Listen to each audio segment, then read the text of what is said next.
अस्सलाम वालेकुम, good morning Pakistan. आप देख रहे हैं सुबह की सोच और मेरे साथ है गजल अशरफ और मेरे साथ हैं हसनैन लियाकत। अस्सलाम ये वालेकुम। किधर हो गया? अस्सलाम, मैं यूं करती तो आपको टच हो जाता।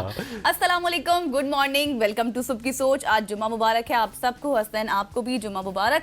और आज के दिन आपने अपनी खुसूसी दुआओं में हमें भी याद रखना है और उन तमाम लोगों को याद रखना है जो इस वक्त जंग की कैफियत में है, जंग ज़दा हालत में है, उनको आपने नहीं भूलना और अच्छे आज आपने काम भी करने हैं। ऐसे ही है? बिल्कुल ऐसे ही है। और आप इससे पहले कि मुझे कहें कि आज की टॉकिंग स्टोरीज के हवाले से बात की जाए तो आज स्टोरीज तो बहुत सारी थी, लेकिन मैंने कहा कि आज मनमोहन सिंह के हवाले से बात की जाए। चकवाल से उनका ताल्लुक था, चकवाल में वो पैदा हुए, ताल्लुक तो उनका इंडिया से था।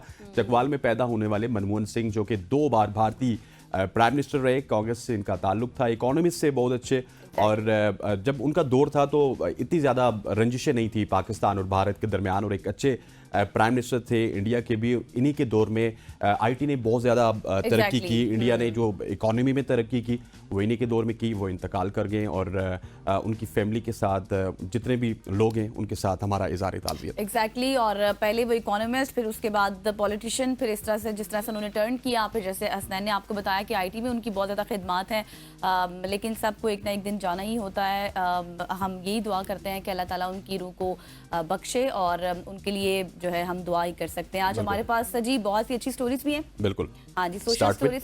हाँ जी, सोशल स्टोरीज भी हमारे पास बहुत ज़्यादा हैं। अगर हम स्टार्ट करें तो सबसे पहले आपको खुशखबरी देंगे कि पाकिस्तान में स्टारलिंक इंटरनेट की मुमकिना आमद होने वाली है, क्योंकि अमेरिका के साबिक सिफारतकार रिचर्ड ग्रेनल ने एलॉन मस्क से पाकिस्तान में स्टारलिंक इंटरनेट सर्विस फराहम करने की दरख्वास्त भी की है।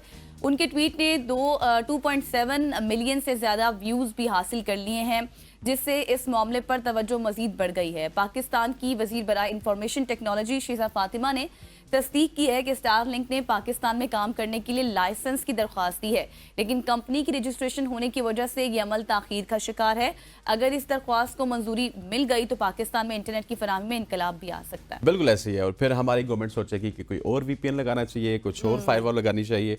सो एक तो आपने कल अफ्रीका 2 की बताई थी कि वो केबल बिछाई जा रही है। दूसरा एलन मस्क की जानिब से आ गया कि अब उनकी कंपनी स्टारलिंक पाकिस्तान में इंटरनेट फराहम करेगी। और दूसरा ये कि रिचर्ड ने उनसे दरख्वास्त की है। रिचर्ड का भी आपको पता है इस वक्त कितना तस्करा चल रहा है। उन्होंने तो कहा कि खान साहब को रिहा करो। पहले तो हमने कहा कि उनकी शायद ट्वीट उनके अकाउंट से नहीं है, लेकिन फिर उन्होंने बर्मला एक इंटरव्यू में कहा। सो अमेरिका का जो इन्फ्लुएंस है वो बढ़ता चला जा रहा है। पहले हम कह रहे थे कि हमने अमेरिका से हकीकी आज़ादी लेनी है, अब हम कह रहे हैं कि नहीं, अमेरिका का इन्फ्लुएंस बढ़ना चाहिए ताकि खान साहब वापस आए। ये लोगों का कहना है, मेरा नहीं कहना। बस ये है कि इससे ग्लोबल कनेक्टिविटी भी बढ़ेगी, ये इंपॉर्टेंट है अगर इसको दूसरे तनाजुर में देखें। एग्जैक्टली जी। अब आगे बढ़ते हुए जुमे का दिन है आज।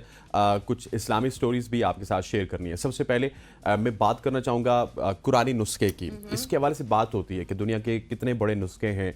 पाकिस्तान में भी बहुत सारे लोगों ने इस तरह के नुस्खे बनाए और दुनिया में भी इस तरह के नुस्खे बनाए। किसी ने इसको सोने से लिखा, किसी ने किस तरह से लिखा, लेकिन पाकिस्तान में पंजाब की नसीम अख्तर हैं। ये खातून बहुत ही इन्होंने कमाल किया है। इन्होंने 32 साल की अनथक मेहनत और लगन से कुरान पाक के मुकम्मल नुस्खे को अपने हाथ से सिलाई करके लिखा है और ये एक अनोखा कारनामा है। इनकी इस मोटिवेशन स्टोरी के हवाले से बताऊं तो ये कारनामा ना सिर्फ उनकी फ़नी महारत का सबूत है, बल्कि उनकी दीन से मोहब्बत और कुरान की ताज़ीम की एक मुनफरिद मिसाल भी है। नसीम अख्तर की ये काविश दुनिया भर के मुसलमानों के लिए एक मोटिवेशन है कि वो अपने दीन और सकावत के लिए कुछ खास करने की कोशिश कर रहे हैं। जी, तो congratulations on this outstanding achievement. और हमारी दुआ है कि आपने ये जो कारनामा सर अंजाम दिया, इससे बहुत से लोगों को फ़ायदा हो। जो लोग इसको रीड करेंगे उनके लिए जो है ये बहुत अच्छा जरिया भी बन सकता है। अभी आपने इस कुरान पाक के हवाले से बात की कि नुस्खा तैयार किया गया है, तो एक और भी स्टोरी मेरे पास कुरान पाक से रिलेटेड ही है। जी हाँ, क्योंकि 72 साला यानी कि 72 साला फ़लस्तीनी खातून का कुरान पाक उन्होंने हिफ्ज़ कर लिया है। 72 साला फ़लस्तीनी खातून हलीमा अली ने तमाम मुश्किलात के बावजूद मुकम्मल कुरान पाक को हिफ्ज़ करके दुनिया भर के मुसलमानों को हैरत में डाल दिया है। हलीमा की ज़िंदगी फ़लस्तीनी सरज़मीन पर चैलेंजेस में गुजरी, जहाँ रोज़मर्रा की ज़िंदगी ही एक इम्तिहान बन जाती है, लेकिन उनकी मुस्तकिल मिजाजी और ईमान ने उन्हें इस बुलंद मकसद के हुसूल के लिए हौसला दिया। हलीमा अली की ये कामयाबी इस बात की भी याद दहानी कराती है कि कामयाबी की कोई कैद नहीं होती और रूहानी तरक्की के लिए कभी देर नहीं होती है। मतलब इतनी चैलेंजिंग सिचुएशन, इतना चैलेंजिंग माहौल के बीच में भी आपने कुरान पाक को हिफ्ज़ किया है। Outstanding, congratulations to you. बिल्कुल ऐसी है और ये मेरा ख्याल है कि बहुत सारे लोगों के लिए Exactly. मोटिवेशन है। जिस तरह कल हाँ। यहाँ पे आए थे ना शवेज आए थे, उन्होंने अपनी Exactly. स्टोरी के हवाले से हमें बताया था। तो मुश्किलात आपके इर्द गिर्द में होती हैं, लेकिन जितनी मुश्किलात जिस तरह गजल ने बताया हाँ। फ़लस्तीन में शायद इस वक्त दुनिया के किसी कोने में नहीं है। एक तरफ से बमबारी होती है, दूसरी तरफ से आपके खानदान जाते हैं, तीसरी तरफ से आपके एहलो एयाल बीवी बच्चे सब इसका शिकार होते हैं। लेकिन उन्होंने इस उम्र में भी एक अज़म किया था कि कुरान पाक उन्होंने हिफ्ज़ करना है और 72 साल की उम्र में Exactly. कुरान पाक उन्होंने हिफ्ज़ किया। और हालांकि हमारे यहाँ तो देखा जाता है कि 8-9 साल में या मैक्सिमम 16-17 साल में लड़के कुरान पाक हिफ्ज़ कर लेते हैं, लेकिन इस उम्र में जहाँ पे आपका हाफजा बहुत कमज़ोर हाँ, होता exactly. है, इस तरह की चीज़ें करना यकीनी तौर पर बहुत ही मुश्किल होता है। अच्छा जी, आगे बढ़ते हुए आपको एक ऐसे किस्से के हवाले से बताते हैं जो बहुत सारों के लिए निशान इबरत भी है और बहुत सों के लिए ये एक मौजज़ा भी है जिसको वो देख सकते हैं, जो अल्लाह ताला के करीब हैं, जो इस्लाम के करीब है। दरिया नील का 2 हिस्सों में तकसीम होना ये एक हज़रत मूसा अलैहिस्सलाम का मौजज़ा है। तारीख़ के सफ़ात पर एक मुनफरिद मुकाम रखने वाला, जहाँ हज़रत मूसा अलैहिस्सलाम ने अल्लाह के हुक्म पर दरिया नील को 2 हिस्सों में तकसीम किया था। एक ऐसा मुकाम जो ईमान को ताज़ा करता है।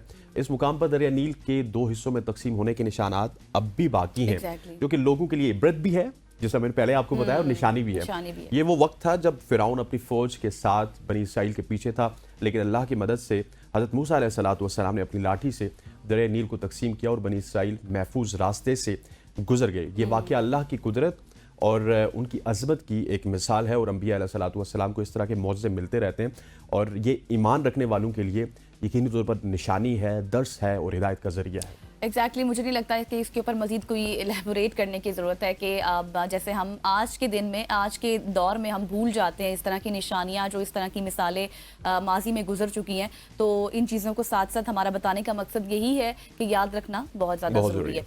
अब आपको लिए चलते हैं जी ईरान, जहाँ पर ईरान में ख़वातीन पायलट्स का तारीखी कारनामा सामने आया। उन्होंने क्या किया जी?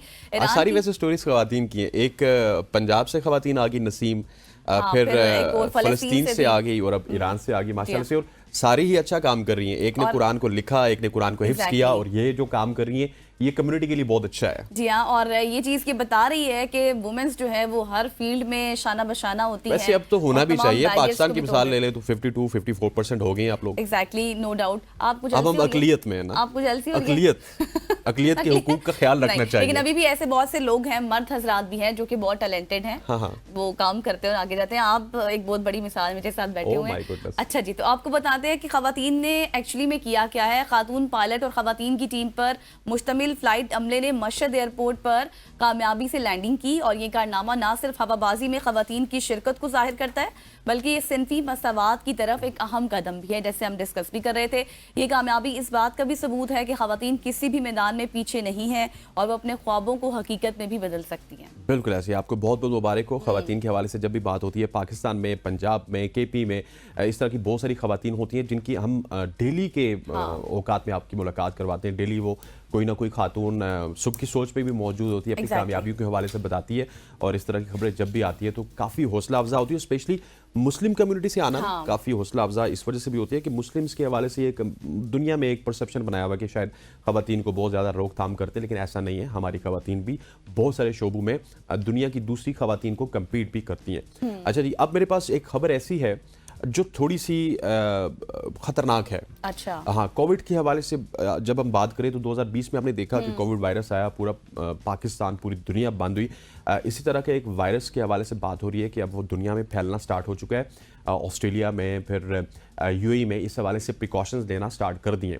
ये कहानी कहाँ से स्टार्ट हुई इसके हवाले से बताना है। ऑस्ट्रेलिया में बायोसिक्योरिटी की एक खिलाफ वर्जी हुई है, और इस खिलाफ वर्जी में ऑस्ट्रेलिया के सूबे क्वींसलैंड में बायोसिक्योरिटी कवानीन की एक बड़ी खिलाफ वर्जी सामने आई, जहां एक अवामी सेहत की लेबॉर्ट्री से सैकड़ों वायरस के नमूने गायब हुए। अच्छा। और हुक्काम ने इस वाक़े की तहकीकात का हुक्म दिया, जिसे हिफाजती इक़दामात में नाकाबिल कबूल कोताही करार दी। ये वाक़या सेहत के शोबे में मज़ीद सख्त कवानीन और निगरानी की ज़रूरत पर तवज्जो दिलाता है, और अगर इसी तरह से वायरस गायब होते रहे तो मेरा ख्याल है पूरी दुनिया, ना सिर्फ पाकिस्तान, एक और दुनिया दफा affect हो लॉकडाउन सकती है। को अफोर्ड नहीं कर सकते, बहुत ही सारे है, लोगों ने क्योंकि- अफोर्ड किया, लेकिन आपने देखा होगा कि दुनिया की इकोनॉमी अपसाइड डाउन चेंज हुई है। पूरी दुनिया का एक नक्शा जो है आप ये कहें कि बदल कर रख दिया था कोविड ने। हर मुल्क इससे मुतासिर हुआ, सिर्फ पाकिस्तान नहीं।